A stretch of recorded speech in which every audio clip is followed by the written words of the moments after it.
Hello everybody, welcome back to my channel. Please do like, share and subscribe to my channel, okay?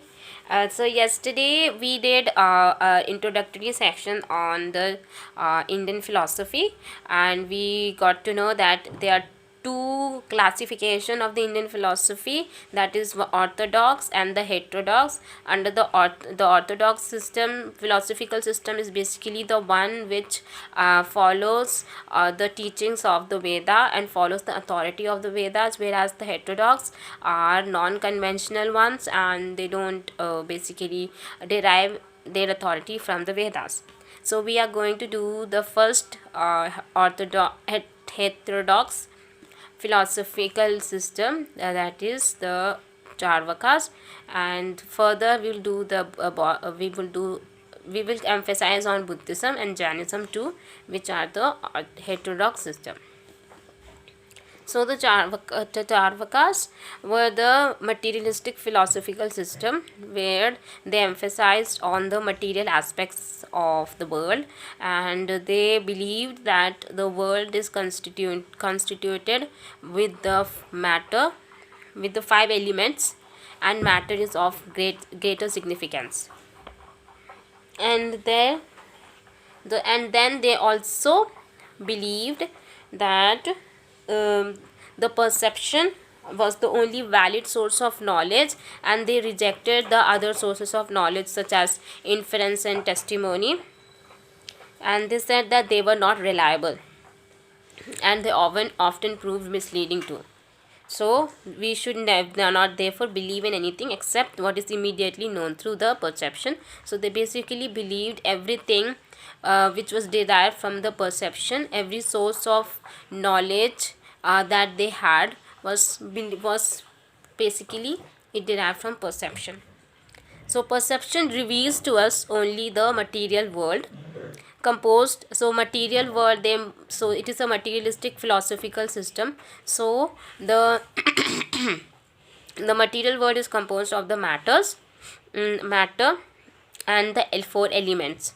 The four elements, basically you must be knowing, the four elements are air, fire, water and the earth, and the existence of which we can directly know through the senses.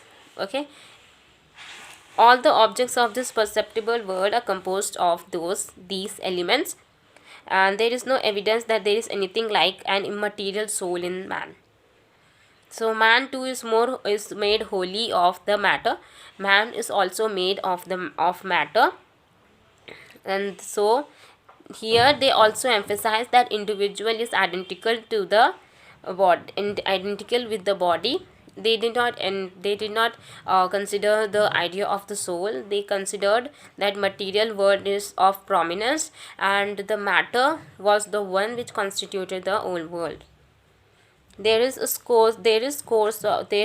course consciousness in man, but consciousness is the quality of the living body which is product of the matter.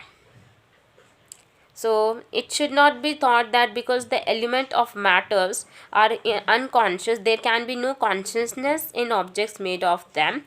There are many examples in which qualities originally absent in the component parts are developed when the parts are combined together in a particular way. So we are talking about the consciousness and unconsciousness of the material world. So we would basically take it like the non-living things or the material world would be unconscious as such, but the Charvaka says that that's not so, because there are many examples in which qualities originally which were absent in the components parts are developed when the parts are combined together in a particular way. There are examples even of the same substance acquiring new qualities under different conditions. So such as they have given examples also, like the betel leaf, nut and lime when chewed together acquire a red tinge originally absent in any of the constituents. So molasses also acquired by fermentation molasses acquire by fermentation the power of intoxication originally, which is absent. So when the elements are combined together, they create a mixture which has consciousness and which has several other qualities. Similarly, the elements of matter, when they are combined together in a particular way, they give rise to the living body, which is having consciousness. So when the elements are combined together, they are combined in such a particular way that they give rise to the living body, which constitutes the consciousness. So consciousness ceases apparently, and ultimately this consciousness ceases with the body, and when the man dies, nothing is left of him to enjoy or suffer the consequences of his actions hereafter. So they don't believe in the idea of cycle of rebirth. They say that after death it's the end of life and the end of consciousness. And there were several other ideas also which were propagated by the Charvakas, such as the survival of the man in any form after death is therefore unproved, which we have already discussed. Existence of God is also a myth. They do not believe in any God, and God cannot be perceived. They said the God cannot be perceived, and the world is made by automatic combinations of the material elements and not by God. So in all the other philosophical, like the philosophies which are derived from the Vedas, they basically emphasize that the creator of the world is God. But here the Charvakas deny all those claims, and they say that the world is not created by God. It's basically created by the automatic combinations of the elements and the matters and materials. It is foolish, therefore, to perform any religious rituals either for enjoying the happiness after this life in heaven or for pleasing the god. So in the Vedas, in the Vedas, it's been propagated that we have to do a we have to commit ourselves to the devotion of God, so in order to attain salvation and liberation. And but the Charvakas believe that that's not required, because there is no existence of God, and then there is no requirement for pleasing them, pleasing something which is not pleasing someone who is even not existent. So it is foolish, therefore, to perform any religious rites either for enjoying happiness after this life in heaven or for pleasing God. No faith should be put no faith should be put in the Vedas or in the cunning priests, and they did not believe in the Vedas, so they were very critical about it, and or in the cunning priest. So they said that we should not believe in the Vedas and also on the priests who are not trustworthy, as they were cunning and who earned their livelihood by exploiting people. And the major thing about materialistic life is they talked about pleasure. So the highest end of life for the materialistic Charvakas was the enjoyment of the greatest amount of was the enjoyment of the greatest amount of the pleasures here in this life, and in of which alone we are sure. So here the highest end of the life for a rational man should be therefore be the enjoyment of the greatest amount of pleasure here in this life, of which alone wet are sure.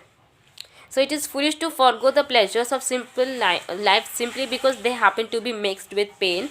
So it's basically that kind of philosophy where they emphasized upon live in the present moment, enjoy every moment of this life, and explore and take take happiness, be happy in the pleasures of this world.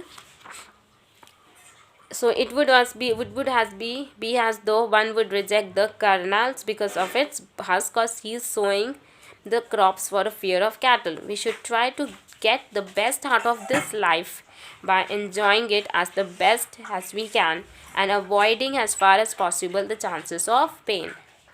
So Charvaka's philosophy is basically very materialistic in its aspect, and to the materialistic in its core. It's a very in that aspect it's kind of quite simple, not very not very what would I say, not very tough to understand. Whereas when you go on reading about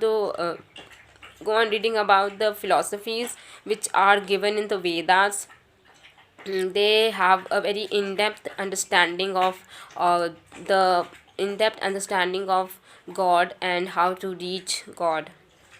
So I believe you must have understood some parts of the Charvakas and enjoyed this video also. We would continue with Jaina system on next time. Okay. So thank you for watching my video, and please do like, share and subscribe to my videos. Okay, bye bye.